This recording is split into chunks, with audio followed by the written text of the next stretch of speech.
너무 힘들 땐 기도가 나오지 않습니다. 힘들수록 겟세마네 동산의 예수님처럼 땀방울이 핏방울 되기까지 기도해야 하는데 알면서도 안 됩니다. 너무 힘들면 간절한 기도가 안 나오고 절제되지 않고 하나님께 따지고 싶은 말이 먼저 튀어나옵니다. 도대체 왜 내가 남들보다 얼마나 큰 죄를 지었다고 이러십니까? 라고 항변하고 싶어집니다. 오늘 말씀은 욥기 10장 1절부터 12절이고요. 1절부터 2절 읽겠습니다. 내 영혼이 살기에 곤비하니 내 불평을 토로하고 내 마음이 괴로운 대로 말하리라. 내가 하나님께 아뢰오리니 나를 정죄하지 마옵시고 무슨 까닭으로 나와 더불어 변론하시는지 내게 알게 하옵소서. 아멘. 오늘 말씀의 제목은 관점만 바꿔도 삶이 바뀐다 입니다. 지금 욥은 견디기 힘든 상황입니다. 고통을 참을 수가 없고 해결할 방법도 얻지 못했으며 모두가 돌아선 상황에서 인내심은 끊어지고 말았습니다. 1절을 세 번역으로 읽으면 인생 살기가 정말 괴롭구나. 그러니 내 원통함을 터뜨리고 쓰라린 내 마음을 토로할 것이다. 그런데 욥이 정말 힘들어하는 것은 고난 때문이 아니에요. 왜 고난을 당해야 하는지 이유를 몰라서 더 괴로웠습니다. 그래서 그는 하나님께서 더 이상 나를 정죄하지 마시고 도대체 왜 이런 상황까지 왔는지 알려달라고 요청하고 있습니다. 그는 오늘 속이 터지는 심정으로 하나님께 세 가지 질문을 했는데요. 첫 번째는 하나님은 자기 피조물을 학대하시고 멸시하시면서도 악인이 더 지혜롭게 되기를 좋아하십니까? 두 번째 질문은 하나님께서 사람처럼 왜곡된 시야를 갖고 계십니까? 세 번째 질문은 하나님이 나를 찾기 위해서 시간 압박을 받으십니까? 이런 질문을 한 이유는 뭘까요? 사실 답을 몰라서가 아니에요. 그래서 욥은 그렇지 않다면야 어찌해서 주님은 기어이 내 허물을 찾아내려고 하시며 내 죄를 들추려고 하십니까? 라고 반문합니다. 이어서 욥은 7절부터 12절에 보면 하나님은 자신이 악하지 않다는 것과 자신은 하나님의 손길에서 벗어날 수 없는 존재임을 고백하고 있습니다. 욥은 하나님께서 창조 권능을 발휘하셔서 흙을 뭉치는 것 같이 우유를 엉기게 해서 버터를 만드는 것 같이 자기 육체를 만드셨으며 생명과 은혜로 영을 지켜주셨다고 고백합니다. 욥은 속이 터져서 하나님께 항변하고 있지만 하나님을 부인하거나 대적하는 것은 아닙니다. 우리는 욥이 지금 자신의 한계점을 넘는 충격에 정상적인 생각을 못하고 있다는 점을 기억해야 합니다. 자, 오늘 본문이 우리에게 무엇을 가르쳐주고 있으며 하나님은 우리가 이 말씀을 통해서 어떤 진리를 깨닫고 삶에 적용하기를 원하실까요? 오늘 우리는 욥이 하는 말 중에서 주목해서 살펴야 될 말이 있습니다. 2절에 보면 무슨 까닭으로 라고 하는 말입니다. 이것은 무슨 뜻이냐면 왜 하필 나에게 이런 일이 왜 나만 당해야 합니까? 이런 뜻입니다. 왜 그렇게 생각할까요? 욥은 고백 속에서 하나님께서 자신을 학대하시고 멸시하고 계시며 자신의 허물을 의도적으로 들춰내서 괴롭게 하고 있다고 말했습니다. 그런데 이런 감정은 욥만 느끼는 게 아니죠. 우리도 정말 힘들고 괴로운 일을 만나게 되면 욥처럼 느끼고 생각하게 됩니다. 하나님은 사랑이라고 하면서 도대체 왜 무슨 까닭으로 나를 이렇게 하대하시나? 하나님에게 무관심한 사람들도 아니 하나님을 정말 싫어하고 대적하는 불신자들도 이런 어려움은 안 당하고 잘만 사는데 왜 나에게 이런 고통을 주시나? 왜 하필 나입니까? 그 많고 많은 사람 중에 왜 나입니까? 이런 항변하는 질문이 우리에게서 나오기도 합니다. 그런데 우리가 하나님의 섭리와 뜻을 믿는다면 이런 질문만 할 게 아니라 반대로 질문해 볼 수 있어야 합니다. 부정적이고 항변하는 관점이 아니라 하나님께서 베푸시는 은혜와 사랑의 관점에서도 질문해 봐야 합니다. 하나님이 주시는 고통에 대해서 왜라고 물을 수 있다면 베푸시는 은혜와 사랑에 대해서도 왜라고 물을 수 있어야 한단 말입니다. 그래야 형편성에 맞는 것이죠.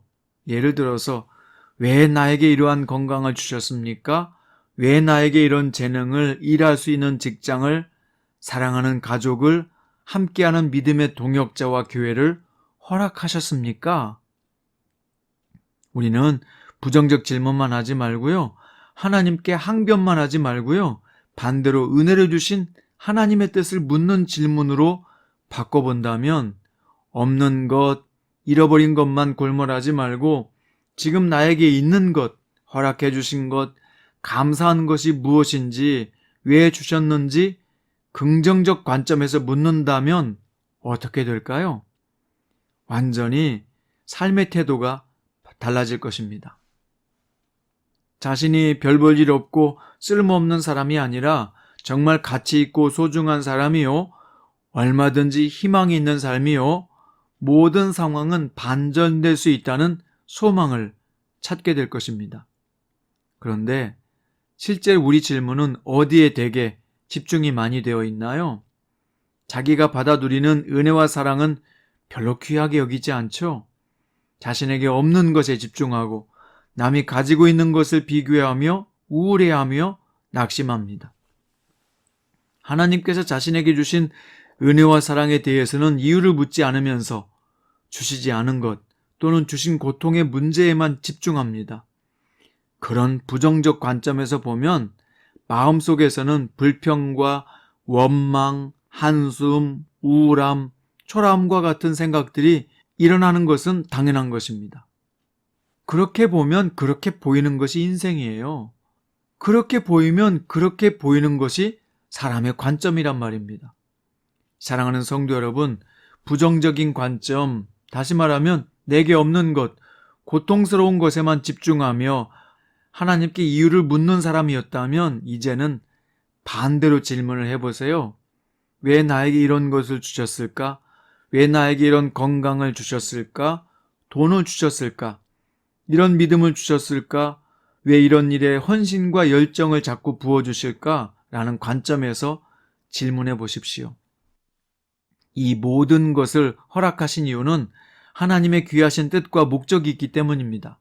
하나님의 목적과 뜻을 바로 찾아가는 것이 우리 삶에게 주신 사명입니다.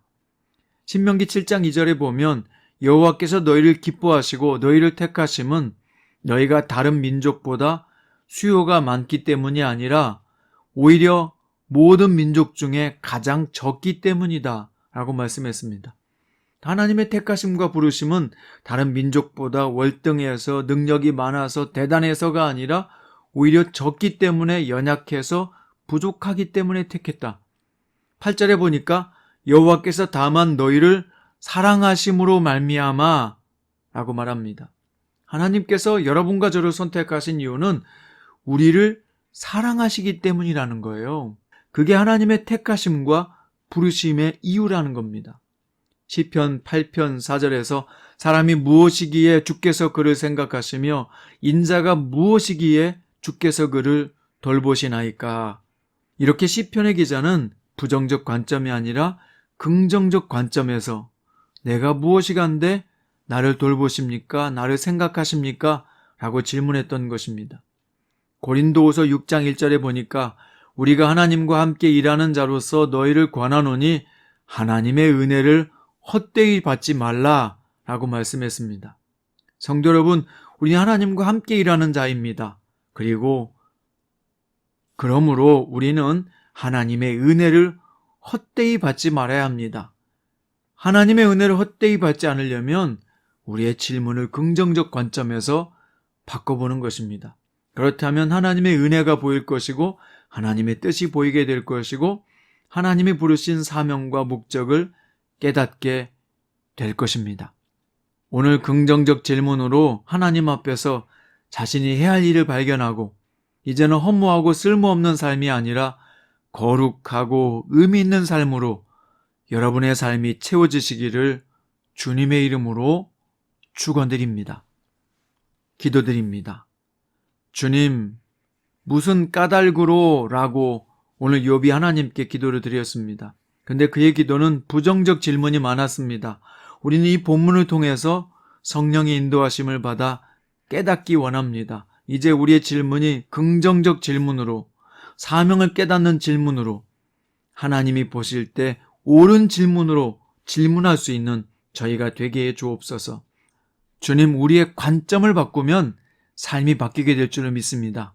주님, 우리의 관점을 바꾸어 주옵소서.